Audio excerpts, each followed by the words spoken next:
Fleet Commander Zek'thar of the Vraxian Dominion stood before the holographic display, his four eyes narrowing in what his species considered amusement. The human vessels hung in space like wounded animals, primitive, ugly things, with visible hull plating and what appeared to be ballistic weapon systems. Ballistics in space warfare. His tactical officer reported, mandibles clicking with barely suppressed laughter. Analysis complete. Commander, the humans are using kinetic projectiles, chemical propellants. Their ships are powered by controlled nuclear fission technology we abandoned 3,000 cycles ago. Around the command center, officers exchanged glances. One junior analyst couldn't contain himself and let out a chittering sound that passed for Vraxian laughter.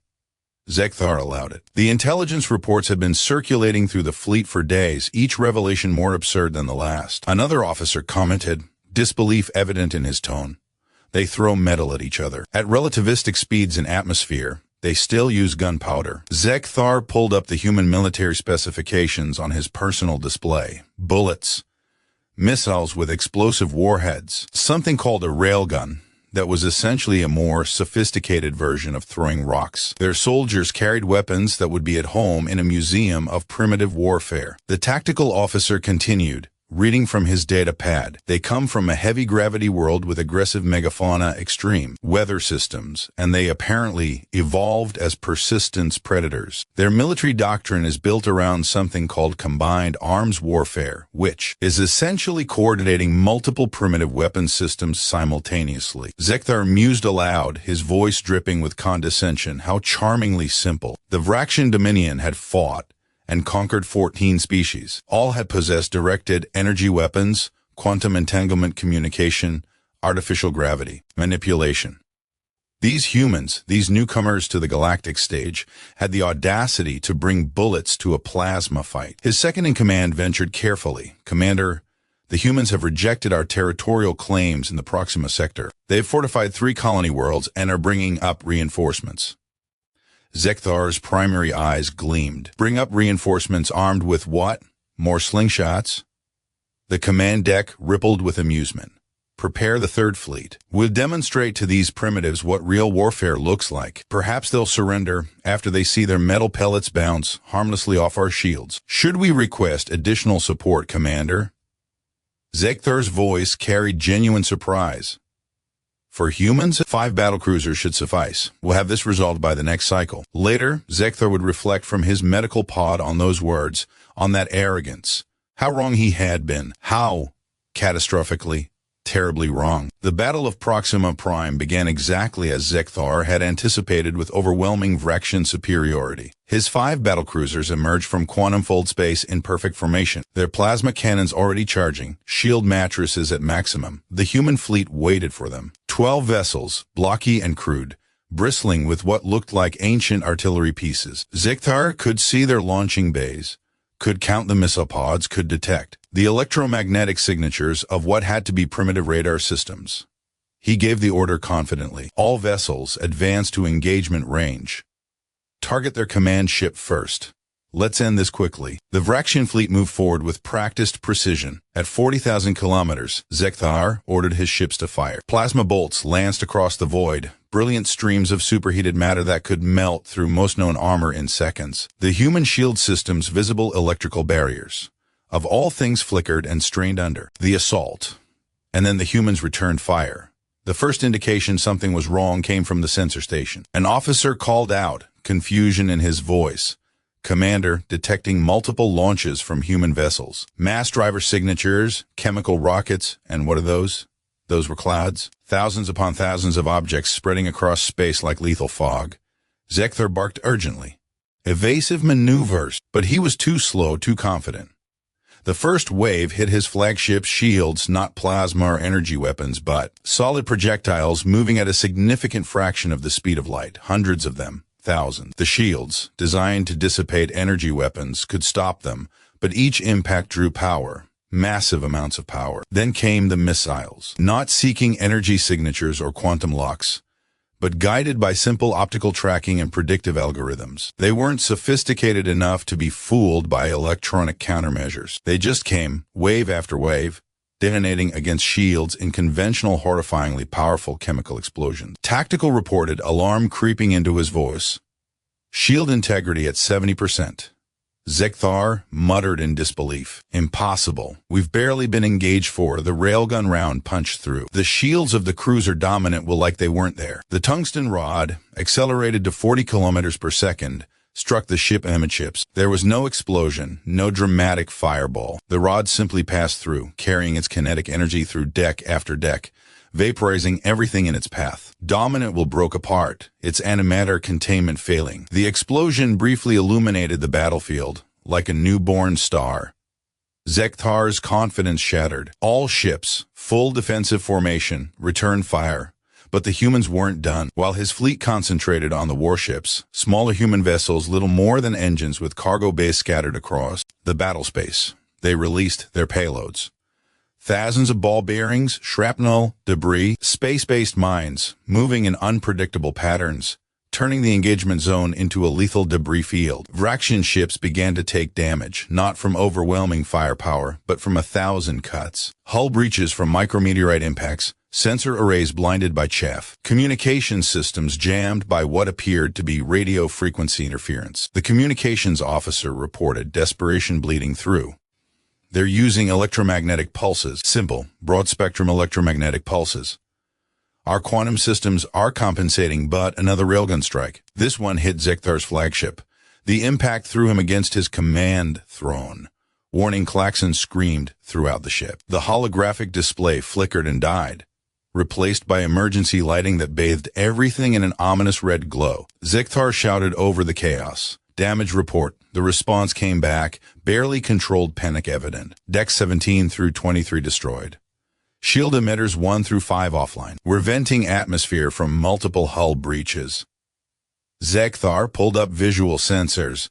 What he saw chilled his blood. The human ships were moving through the debris field like they were born to it. Closer now. Much closer. At ranges where his plasma cannons were optimal, they deployed something new. Point defense systems that simply filled space with metal. Thousands of rounds per second, creating walls of lead that intersected with incoming plasma bolts, prematurely detonating them. The realization hit Zek'thar like a physical blow. They were using bullets to stop energy weapons, not by matching energy to energy, but by throwing matter into the plasma stream. Simple, crude, devastatingly effective. He tried to order a withdrawal. All ships, withdraw too. The missile got through his defenses not through sophistication, but through sheer overwhelming numbers. Dozens of them, simple chemical rockets with conventional warheads, all targeting his flagship. His defensive systems destroyed most, but not all. The warhead that struck his bridge wasn't nuclear, wasn't antimatter, wasn't even plasma. It was thousands of kilograms of chemical explosives wrapped around a shaped charge, designed to punch through armor. It had been designed in the 20th century on Earth. Modified, improved, but fundamentally unchanged for 300 years. It worked perfectly. Major Lena Vasquez watched from her command console aboard the U's Indomitable as the alien fleet tried to regroup. Her fingers moved across the tactical display with practiced efficiency, coordinating the 17 different human vessels now in the battle space. A communications officer reported, "Ma'am, enemy flagship is disabled. 2 of their cruisers are breaking formation." Vasquez's orders came crisp and clear. Stay on them. Delta Wing, deploy the MRV platforms. Echo Squadron, begin kinetic bombardment pattern Delta 7. The response crackled through. Copy that, Indomitable, going weapons free. A lieutenant at her side, fresh from the academy, looked up with wide eyes. "Ma'am, they're running. They're actually running." Vasquez's voice was hard, carrying years of military experience. They thought we were primitive. They saw bullets and missiles and thought we were backwards. They didn't understand. She pulled up a tactical overview, watching as her ships pressed the advantage, not with exotic weapons or energy shields, but with coordinated fire, superior tactics and weapons, systems refined through centuries of humanity killing each other on Earth's unforgiving surface. The lieutenant asked, genuine curiosity in his voice. "What didn't they understand, ma'am?" Vasquez smiled grimly. "That we come from a world that's been trying to kill us since we were single-celled organisms. We didn't develop these weapons because we couldn't build better ones. We developed them because they work. Because on Earth, if your weapon doesn't fire every single time, if it can't function in desert heat or Arctic cold. If it needs rare materials or complex maintenance, you die. She zoomed in on a fleeing Vraxian cruiser. Target that ship. Conventional warheads, all tubes. The lieutenant hesitated. But ma'am, they're surrendering. They're repositioning. Fire. Missiles streaked across space. Simple, reliable, devastating. Vasquez continued, her voice carrying a lecture quality.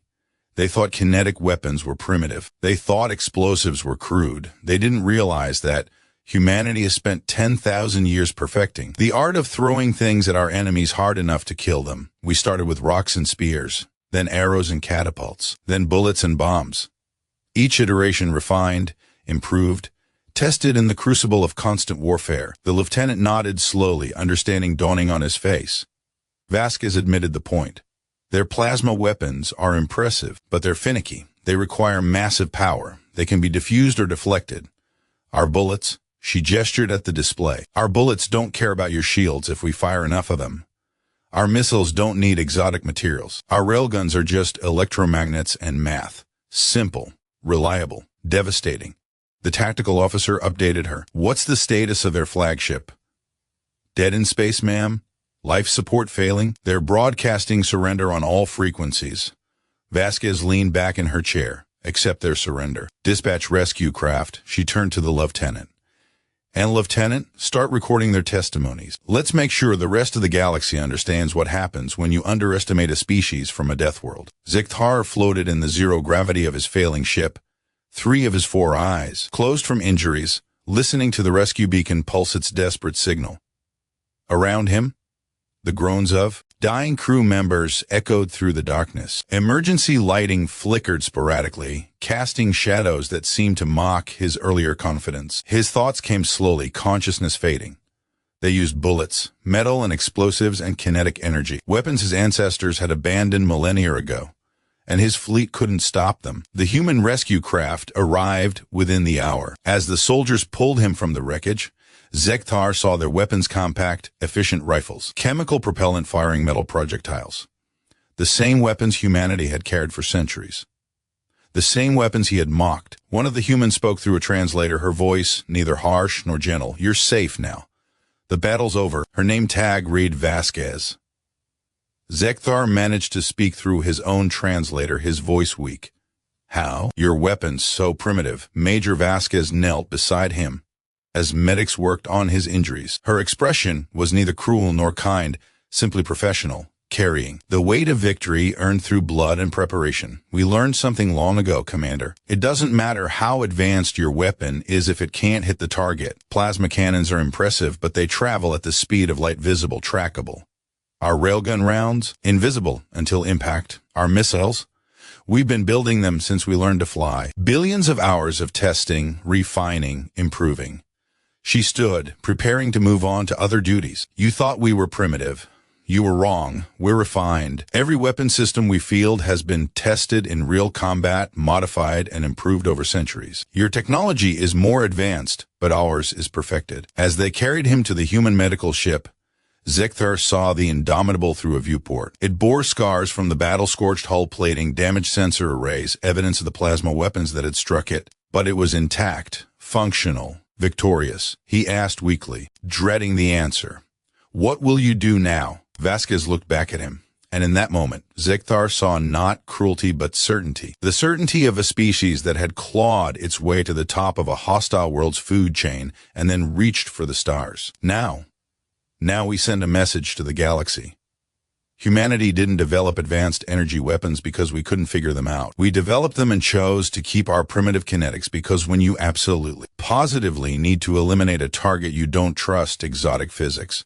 You trust mass, velocity, and basic Newtonian mechanics. She paused at the airlock, her final words carrying the weight of warning.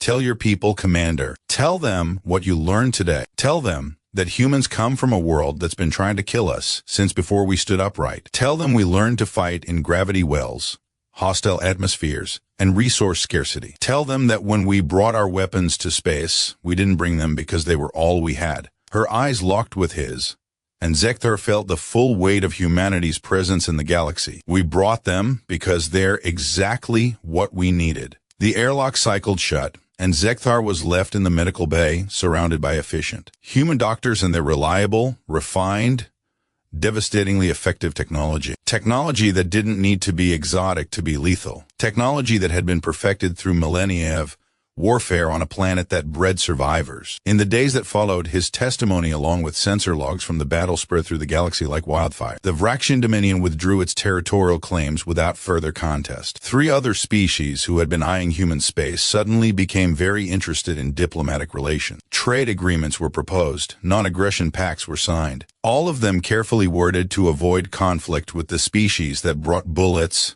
to a plasma fight, and across Earth's colonies, in shipyards and armories, humanity continued doing what it did best, taking simple concepts and refining them into perfect instruments of war, not because they were primitive, but because 10,000 years of killing each other on a death world had taught them one fundamental truth.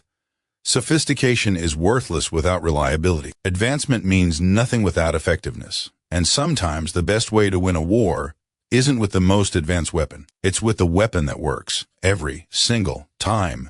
Human weapons didn't need to be exotic. They didn't need to harness exotic particles or bend space-time or manipulate quantum fields. They just needed to be lethal. And humanity, forged in Earth's crucible, tested in countless wars across millennia, had mastered lethality long before they reached the stars. The galaxy had laughed at human weapons, mocked their primitiveness, dismissed their simplicity. They weren't laughing anymore, because the humans had taught them all a lesson written in tungsten rounds and chemical explosives, in coordinated fire and tactical brilliance. A lesson as old as warfare itself. Never underestimate an enemy just because their weapons look simple. Sometimes simple is exactly what wins wars.